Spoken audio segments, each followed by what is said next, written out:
This is the Sony 55mm F1.8, probably the best reviewed Sony E-mount lens out there. It's a focal length that I was lacking in my kit, and I wanted to see what all the fuss was about, so I decided to purchase it and give it a go.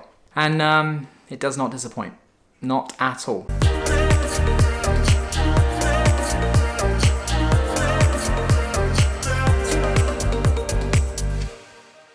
So I'm hardly the first person to review this lens. It's been out for years. But I had to try it out, and I'm gonna keep this simple and talk about the things that I always talk about, the basic stuff that people wanna know about and that I always put in my videos. Photos with some examples, video autofocus, likes and dislikes, and some video B-roll, which is also a video test.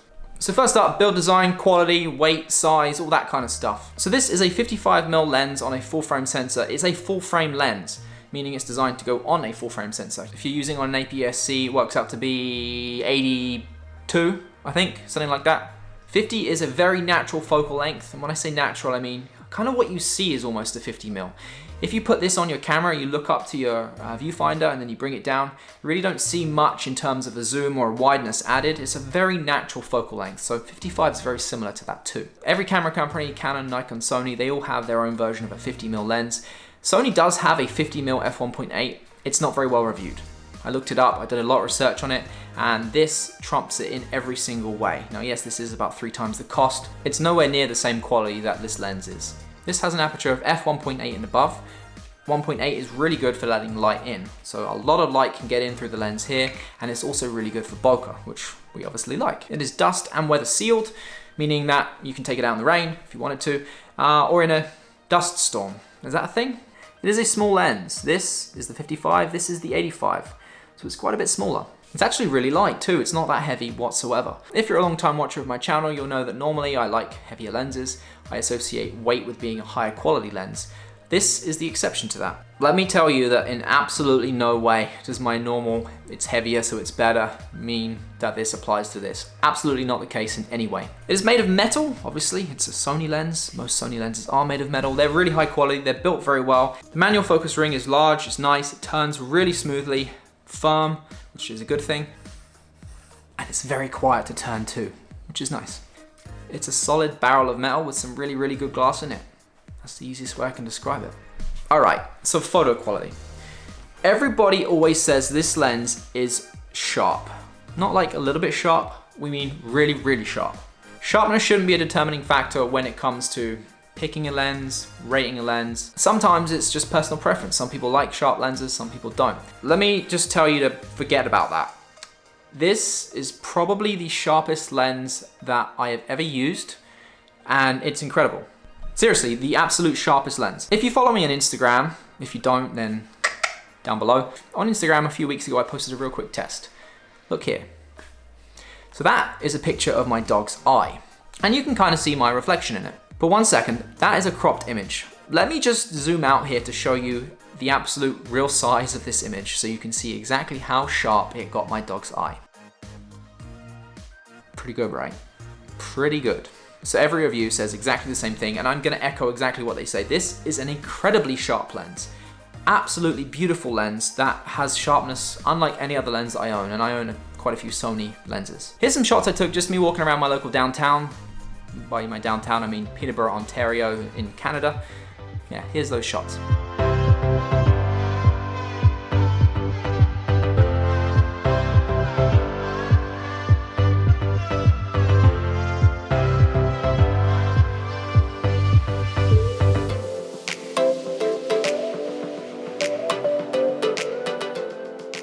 Alright, so the video continuous autofocus is going to be a big thing for some people. If you have this on your A7 III and you're using it for weddings or something like that, the video continuous autofocus is a big thing that people buy Sony cameras for now, and subsequently Sony lenses too.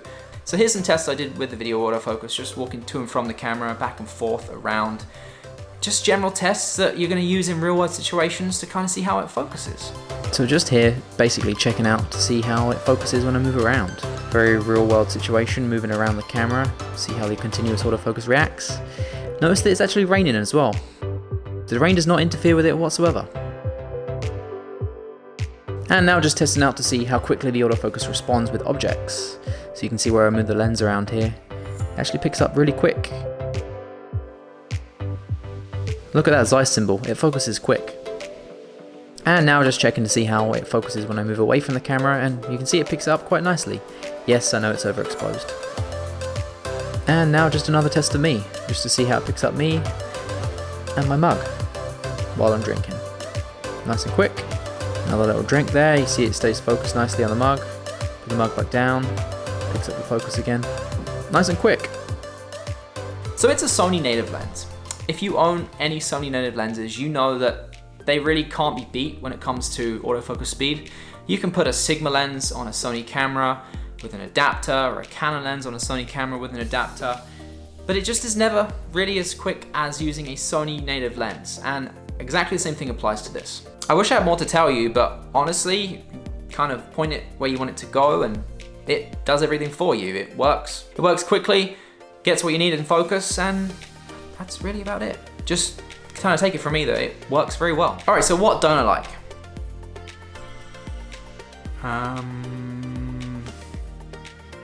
I suppose the only thing that maybe could be an issue is it doesn't have an autofocus or manual focus switch on the side there. Not a huge deal, you can still do it in the camera, but that's about it really. Everything else about this lens is exactly as the hype surrounding it says. So as we all know, gear is expensive, good gear is expensive, and this lens is only $1,000 US. You might be thinking only $1,000 for a 55mm prime, that's a lot. It's really not. And let me tell you, you could spend twice the amount that you would spend on this and you still wouldn't get a lens quite as sharp. So that is pretty incredible.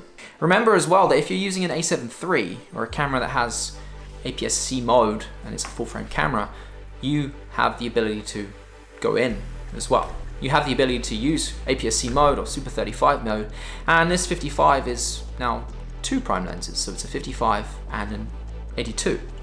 If you don't know how to do that, click my little video up here. I'll explain that to you a little bit more. So yeah, it's 2 prime lenses in 1.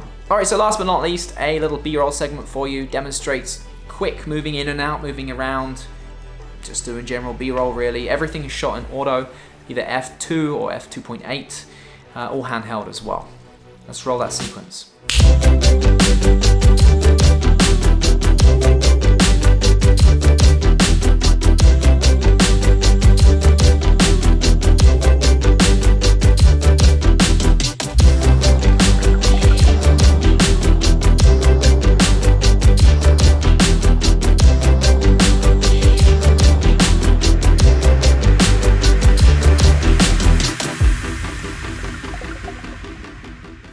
So there we go, the 55 f1.8. Yeah, if you're thinking about picking this lens up, I mean, don't wait any longer. I waited for quite a while. I did a ton of research. I read a lot of reviews and everything pointed to, yes, I should just buy it. But still, I don't know. I thought it wouldn't be as good as it was, and it really is as good as that. So if you're thinking about getting it, I would just say go ahead and buy it. You're not gonna regret it. It's gonna go on your camera and you're instantly gonna be thankful that you bought it for both video and for photo. 55 is a very, very natural length. It's a very versatile length. You can use it for a lot of different stuff. I think it's a lens that everyone should own. So that is it for today. If you like what you saw, you know what to do. Hit that like button down below, subscribe, bell, all that stuff. At this point, I've done this in so many videos. Is it even worth putting in? Do people actually subscribe from me telling you to subscribe? Do people actually like from me telling you to like, or do you just kind of do it anyway? I don't know. You tell me. All right, I'll see you guys in the next video, which is probably Monday. Tuesday, who knows these days, probably Monday. I'll see you then. See ya.